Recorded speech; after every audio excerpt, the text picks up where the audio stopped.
법정을 소멸할 수 있는 유일한 연불법에 대해서 말씀 올리겠습니다. 여러분, 야구 선수가 홈런을 한 번 깔려면 어떻게 해야 되나요? 탁구도 그렇고 배드민턴도 그렇고 어떤 구기 운동은 다 그렇습니다. 공을 정확하게 봐야 되는 것입니다. 그렇지 않습니까?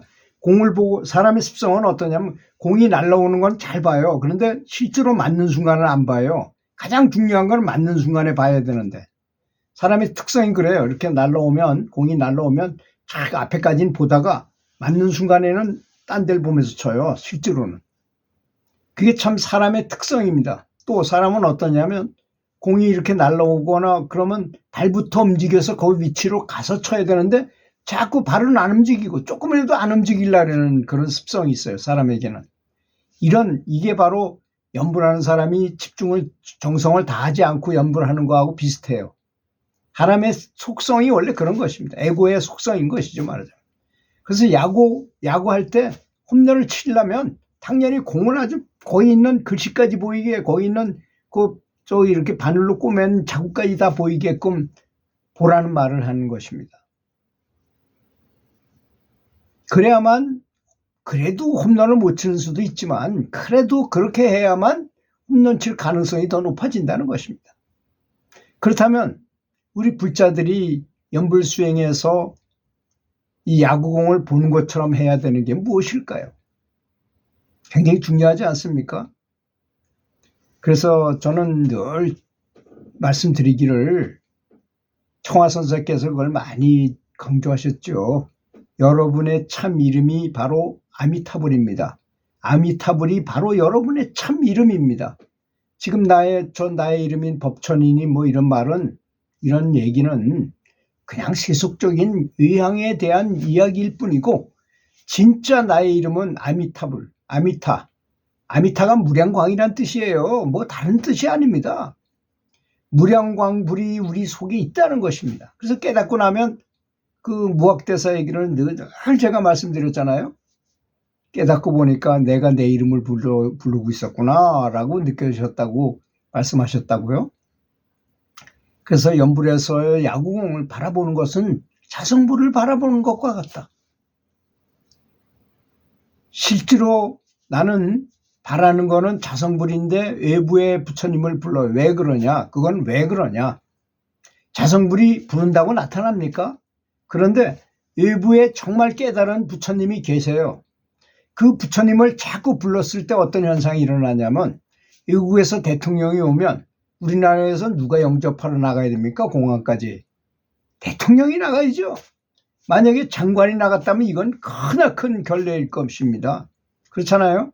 그런데 외국에서 장관이 왔는데 우리나라 대통령이 나갈 필요가 있습니까? 그거 안 맞잖아요. 격이 안 맞아요. 그래서 우리 자성불이 볼 때 그냥 뭐라고 떠들거나 뭐라고 주문을 외거나 뭘 하면 그냥 그건 장관급이야. 장관급으로 여겨져요.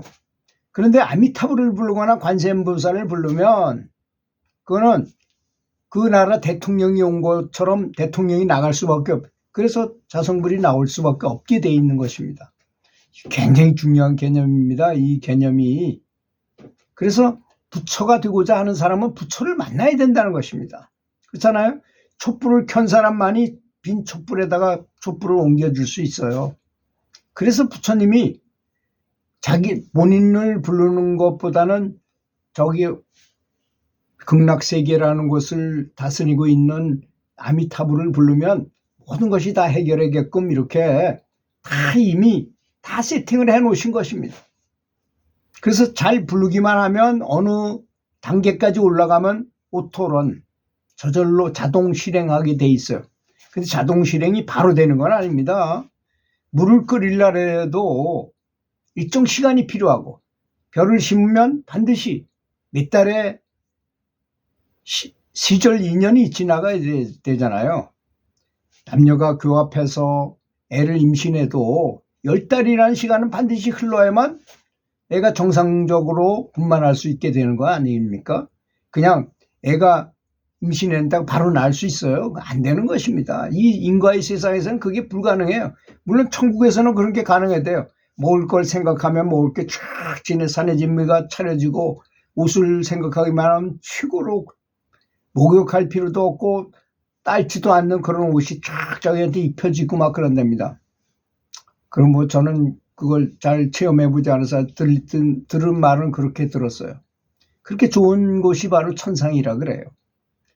근데 우리는 반드시 알아야 될 점이 있는 게 그런 천상이라 해도 윤회한다는 것, 극락세계에 가서 차근차근하게 해가지고 쫙 성불의 단계로 가는 건 아닌 이상은요, 천상에 간다 하더라도 윤회한다는 걸 아셔야 됩니다. 그래서 바른 수행을 해야 된다는 게 너무나 중요해요. 정법 수행을 해야 되는 게 굉장히 중요합니다. 내가 모르고 어떤 수행을 했어요. 그래서 내가 천상에 태어났어. 참 수천 년을 살긴 살죠. 아주 행복하게. 그렇지만 그것도 그 연이 닿으면 윤회를 한다는 것이니 얼마나 끔찍한 일입니까? 윤회한다는 것은, 그래서 사람을 보면요, 어떤 사람은 뱀에서 윤회하고 사람으로 태어난 것 같은 사람이 있죠. 어떤 사람은 호랑이 같아. 어떤 사람은 늑대 같고, 뭐 이런 사람도 진짜 이렇게 만나서 얘기해보면 있는 것 같은 느낌이 들어요. 정말 그런 사람이 있어요. 살다 보니까 만나보면. 또 어떤 사람은 천상의 천인이었다가 태어난 것처럼 아주 자비스럽고 매너 좋고 아주 다른 사람을 잘 돕고 이런 사람도 있어요. 그러니까 참 윤회가 확실히 있는 것은 분명한 사실이라는 점을 알아야 될 것입니다. 불자라면 당연히 믿어야 되고, 어떤 불자들은 또 윤회가 없다 그러는 스님조차도 그런 사람이 있더라고요. 그건 영안이 열리거나 지혜가 열리면 있을 수 없는 일입니다. 지혜가 열리면 그건 개나 소나 다 할 수 있는 거라고 제가 몇 번 얘기했죠. 개도 죽으면 영가가 됐을 때는 사람과 똑같은 영혼을 가지고 다 미래를 내다보고 할 수 있어요. 5가지 신통을 할 수 있어요. 영가오신통이라는 거잖아요. 해안천리, 한눈에 천리밖에 있는 거에 다 알 수 있고, 지인신명, 사람을 딱 보면 어떤 생각하는지 당장 알고, 석병무예, 어떤 쇠로 된 것도 다 뚫고 지나갈 거 아니에요. 영혼인데 그걸 못 뚫고 지나가겠습니까? 그렇죠? 그리고 족불이지라는 것이 가장 무서운 거라고 제가 말씀드렸죠. 땅에 발을 붙이고 있을 때와 같은 습관이 죽어서도 그대로 하더라 이거야. 그 생각 습관을 그대로 가져가더라. 이게 너무나 무서운 얘기입니다. 너무나 놀라운 문제예요, 이게. 살아서 잘 하지 못하면 죽어서도 나도 모르게 그렇게 저절로 된다는 것입니다.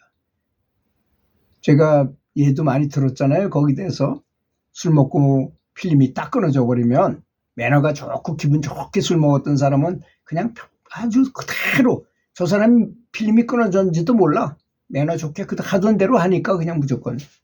그런데 평상시 기분도 나쁘고 환경도 안 좋은 데서 술을 먹고 필름이 끊어지면요, 막 서로 죽이고 살리고 하려고 막 때려 부시고 난리가 납니다. 그런 거와 비슷해요. 그래서 사람은 행을 바로 해야 된다는 걸 말하는 거죠. 그래서 자성불에게 모든 업장을 지원할 수 있는 능력이 있다는 걸 반드시 믿고 연부를 해야만 하는 것입니다. 우리 속에는 이미 다 있어요. 모든 게 다 갖춰져 있습니다. 우리가 남이아부타불 연불이나 관세음보살 연불을 열심히 한다면 자성불이 그때서야 내가 나타날 때가 되었구나 해가지고 나타나시기만 하면 모든 게 한 번에 다 소멸될 수 있어요.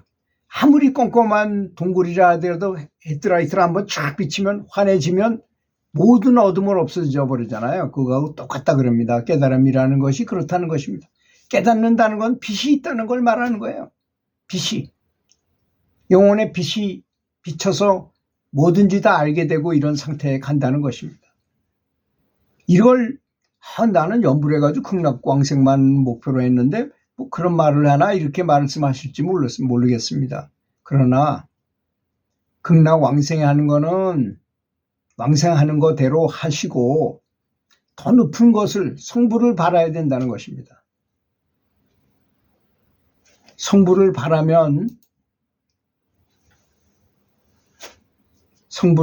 되면 다른 하위에 있는 목표들도 다 이루어지게 되지 않겠습니까?